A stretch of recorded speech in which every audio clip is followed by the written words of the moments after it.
This is the Horse Radio Network. This is episode 771 of Horse Tip Daily. A different horse tip, a different equine topic, a different equestrian expert every day. Horse Tip Daily brings the world of equine knowledge to you, one day at a time.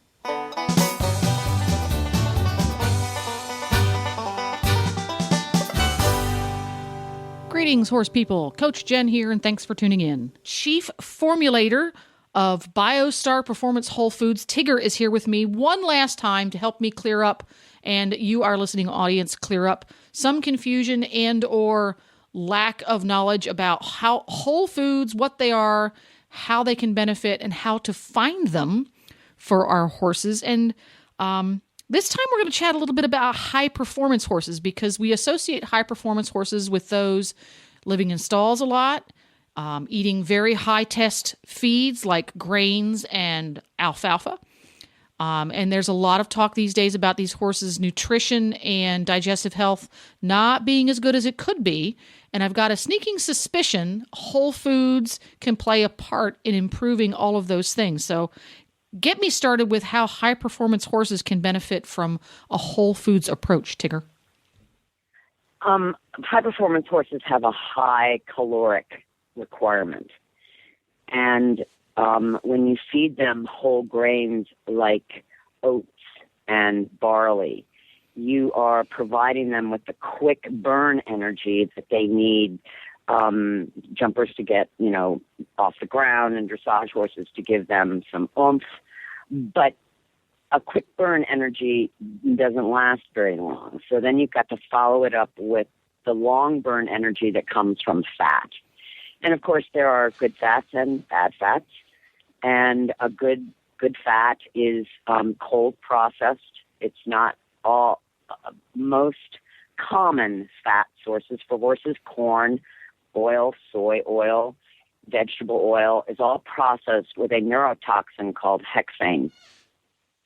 And this is how they extract the oil with this solvent. A cold-pressed oil, like a hemp seed oil, a flaxseed oil, a coconut oil, is cold-processed, and they don't use any solvent to extract it. It takes longer to do, but it's a whole lot healthier. The reason to feed fat is to provide a long burn energy level for the horse. So a common diet mixture for a high-performance horse using a whole food diet would be the beet pulp and the alfalfa or timothy pellets or cubes as the foundation for fiber and protein.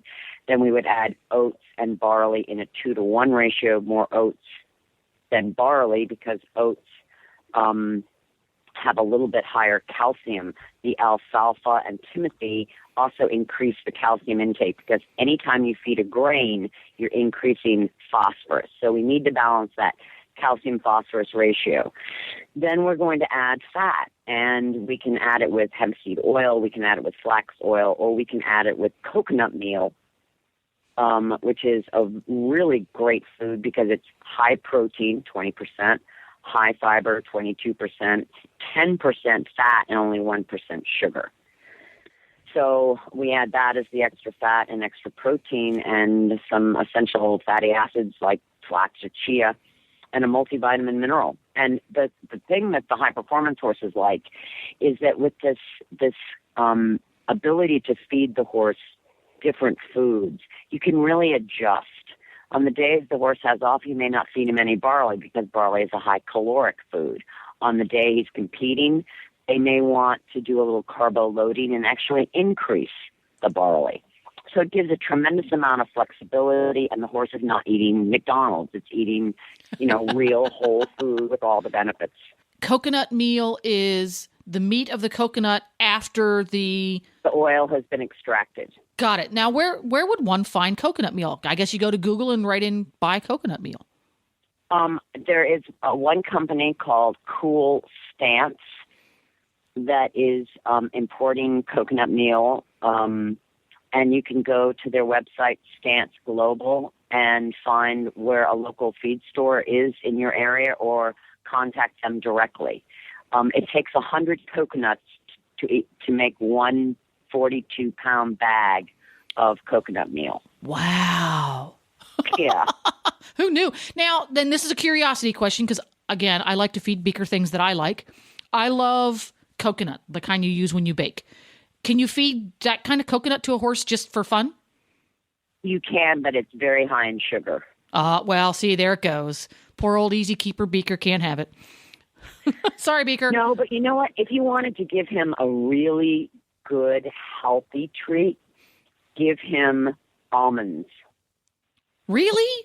Almonds? Yes.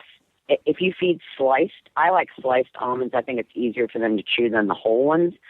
But it's loaded with the vitamin E, and it's the whole family, alpha, beta, delta, gamma tocopherols, not just D-alpha tocopherol. It's got fiber, it's got enzymes, and the horses love it. And a lot of times when I'm trying to, help horses that need extra vitamin E, we'll just start feeding them almonds, and it turns them around in a month. So, and I'm talking about a quarter of a cup. When you feed real food, you don't have to feed as much. When we design diets for high-performance horses and metabolic horses, it all starts. The measuring amount is we start with a measuring cup, not a scoop. Oh, I see. And that's very counterintuitive for me because someone who is not familiar with how whole foods function in the nutrition and diet of an animal, I would have assumed that you would feed more, but I'm quite wrong. You start to measure it out. Now, is this was something that popped into my head. When you're feeding your high-performance horse, particularly, and you're going to be adding some fat to his diet and you're going to feed him a good quality of fat, is there such a thing as too much fat in his diet? From a scientific point of view, we don't have any evidence of that. Mm-hmm. I tend to like to stay in the 10 to 12% of the ration with fat. Mm-hmm. And again, you need, coconut oil is a medium chain fat. So it's only used by the body as energy for muscles and organs. Vegetable oils, corn oils, those are long chain fats, and they can be stored as fat by the body. So that's not a good thing for a metabolic. I'm going coconut oil. Oh yeah, it's great stuff. So how, and this is one, I have no math chip. I have to write everything down or use a calculator or go online and go to mathcalculator.com. How you said the 10% of the diet, when you're calculating, because a lot of people might think that if the horse is getting 6 ounces of ingredient A, 12 ounces of ingredient B, and 30 ounces of ingredient C, you just use those ounces to calculate the percentage of the diet, but it's not that simple, is it? Well, actually, in a way it is. Especially if you use the coconut meal, it's already got 10% fat in it, and the high-performance horses may get 1 to 2 cups per feeding. Mm-hmm. So they're already getting 10% of their a portion of their diet with fat. Then we add hemp seed oil at 1 to 2 ounces per feeding, and that really keeps it at somewhere between 10 and 12%. Flaxseed and chia seeds are excellent. The essential fatty acids are also fats. Yes, that's true. So the high-fat diets are a hot topic in the horse industry right now. If someone has a high-performance horse that gets a little high, so they don't want to give him too much food then you want to be very careful with the grains. Careful with the grains. Can you get the horse's nutrition profile pretty out of whack by focusing too much on the fats and not enough on the other nutrients that come from other calorie sources? Yes. I mean, fiber is the fundamental energy source for horses. That's what wild horses live on, and they manage to run away from the mountain lion pretty regularly. So they're doing something right, yeah. Yeah. So, fiber needs to be the number one most important ingredient in a horse's diet, period. Because that creates energy. They will use that for energy. Mm-hmm. The high-performance horses have a, higher requirement for energy because of what we're asking them to do. The wild horses running away for 100 yards or half a mile, and then they stop and go back to grazing. Mm-hmm. But the high-performance horse is giving an all-out effort over, big fences or through a dressage test and the warm up, and then they have to come back in show jumping for, a jump off and an eventing. They have to do it all. Right. So these horses have high caloric requirements for energy. In the human diet, there's two different kinds of fiber that we need to be careful of. Does it work the same way for a horse's diet? Are there different types of fiber? Yeah, they're soluble and insoluble. So which one is the hay? Human. Well, hay is both. Oh, soluble and insoluble. Sorry. The lignin that is in hay, lignin is a fiber that makes things stand up, like that's what's in trees and plants. That's what gives it its, pencil strength to stand up straight. Got it. It's also in grasses.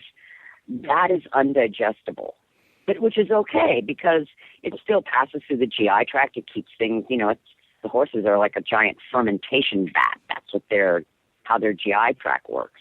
So even though they don't utilize it, it's still activating the tract, and then it just goes out in the manure. Mm-hmm. The soluble fiber is what the horse actually utilizes. All right. So hay has both soluble and insoluble fiber And in it. insoluble. Mm-hmm. So you're right. Hay is a biggie because it does both at the same time. Yes. Aha. So again, And we same have with to. grass. There we go. So fiber first and foremost. Be careful of your grains and your carbohydrates and make sure you get those balanced right. And then fats to round it all out. Fats to give you the long burn energy so the horse doesn't run out of steam. Well, we don't want them to do that. Well, in some cases, maybe we do. Some of these horses, I want them to run out of steam real fast. But that really answers a lot of questions, and there's so much more information over here on the BioStar Performance Whole Food website. Tell folks where to find you online, Tigger. We are at BioStarEQ.com, and you can call us at 1-800-686-9544. Well, there we go. Thank you so much for stopping by, Tigger. I enjoyed it. At BioStar, they believe that educating and empowering more horse people about whole food nutrition, we will better be able to care for our horses as well as our planet. BioStar EQ also proudly supports truth in labeling efforts, providing comprehensive labels on all of their products and supporting information on their website. Their products contain nothing genetically engineered, synthetic, or artificial, no petroleum derivatives or other man-made in-the-lab vitamins, no fillers, binders, or excipients. Only pure, best-in-class whole food ingredients. And thank you again to BioStar for providing today's expert for our tip. Please stop by the Horse Tip Daily Facebook page and let us know what you think of the tips you hear on the show. It's also a great place to tell us about topics you'd like to hear us cover on the show. You can subscribe to all the great shows on the Horse Radio Network through iTunes or Zune and get your horse podcasts automatically downloaded to your iPod, Zune, or MP3 player. You can also listen to the shows right on Facebook. The player's right there every day. I'll be back again tomorrow with another new expert and a different horse tip. Until then, go ride your horse! The Horse Radio Network and the Horse Radio Network hosts are not responsible for statements of guests or their opinions. Use your own judgment when listening to the tips provided by the experts on Horse Tip Daily.